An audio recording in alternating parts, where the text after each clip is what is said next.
Long before the word karma existed, before destiny was written in stars or scriptures, the ancients already understood a simple truth. Nothing happens by chance.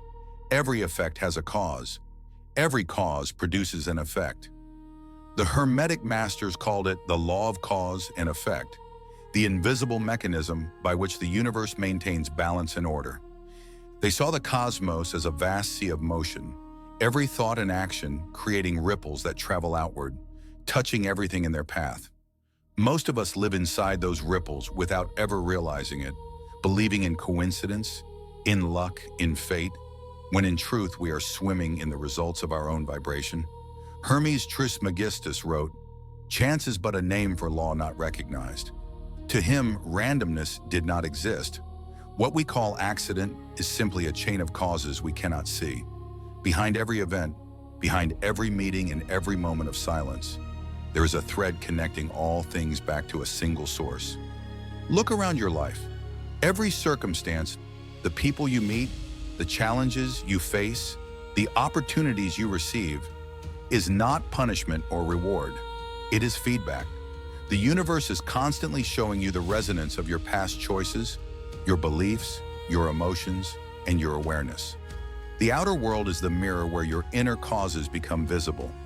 In the ancient world, understanding this law meant freedom, because once you know that causes create effects, you no longer fear destiny, you begin to design it. The Hermetic path was not about control, but about mastery. The wise did not try to manipulate life, they learned to plant better seeds. Every thought is a cause. Every emotion is a force. Every action is a vibration released into the great field of consciousness. These patterns do not disappear. They echo, they return, they weave into the tapestry of your life.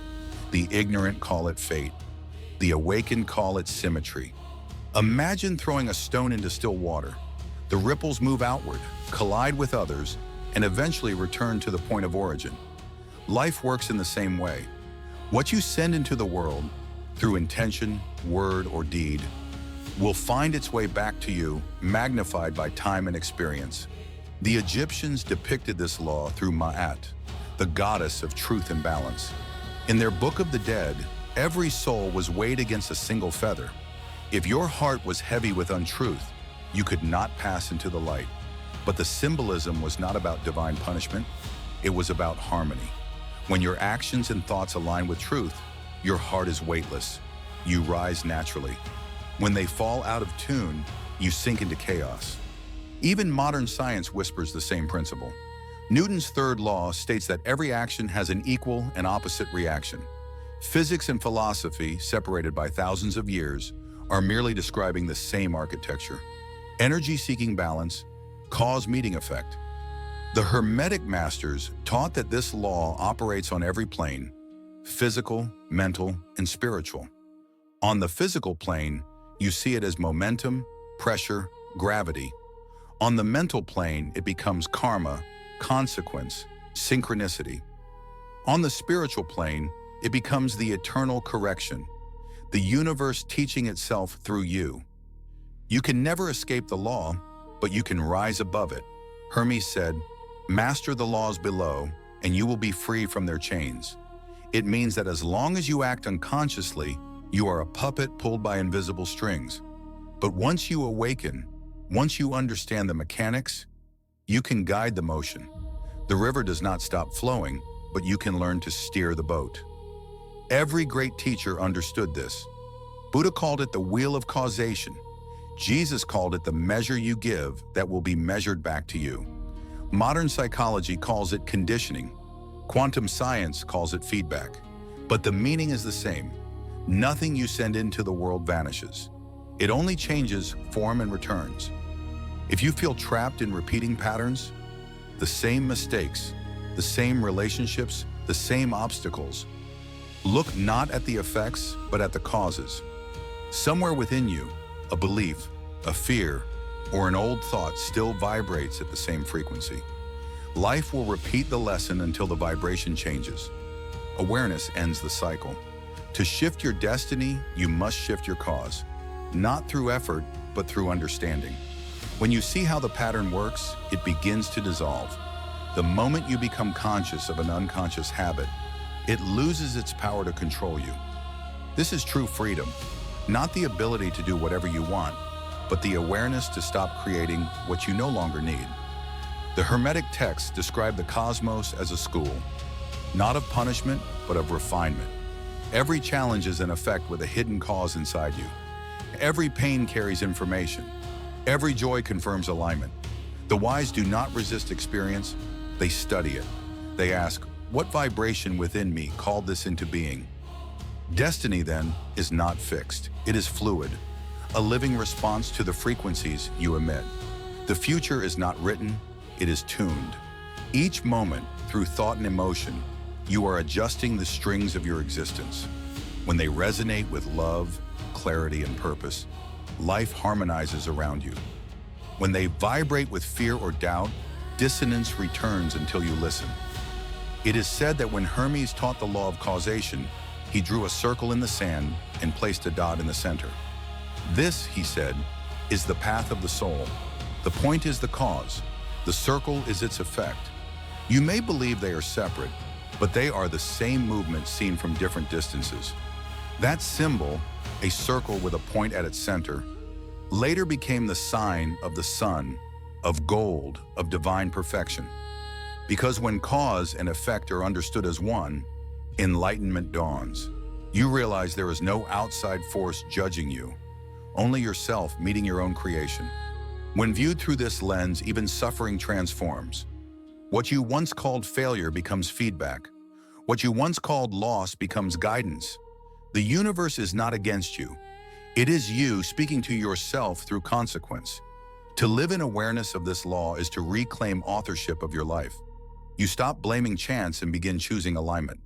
You understand that forgiveness erases karmic residue because it resets vibration. You learn that gratitude accelerates balance because it harmonizes polarity. The mind that knows cause and effect becomes humble. It no longer seeks control, but coherence. It sees that every cause must return home. Every motion must find stillness. Every voice must echo back to its source. This understanding breeds compassion for yourself, for others, for the grand experiment we call existence. The greatest masters learned to act without attachment. They sowed goodness for its own sake, knowing the harvest would come in its own season. They became conscious causes in a universe of effects and thus moved through life with grace. So when you next face a storm, remember it is not punishment, it is resonance seeking restoration. The question is not, why is this happening to me?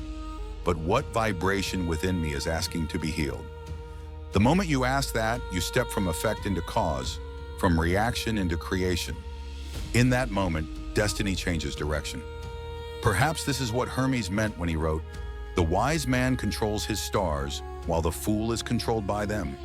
Your stars are your patterns, your energy, your causes. The sky does not dictate your path, it reflects it. To live under this law is to see the hidden symmetry of existence. Everything balances itself. Every lie eventually meets truth. Every wound finds healing in time. Nothing is wasted, nothing forgotten.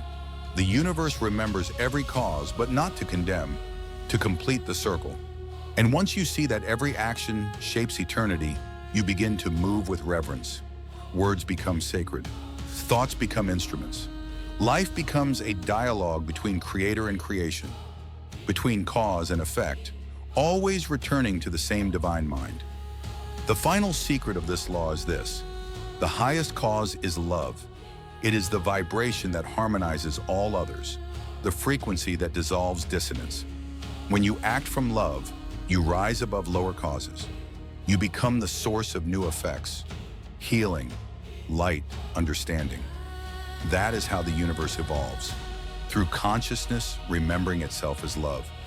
And so every breath you take, every word you speak, every decision you make is a thread in the infinite web of cause and effect.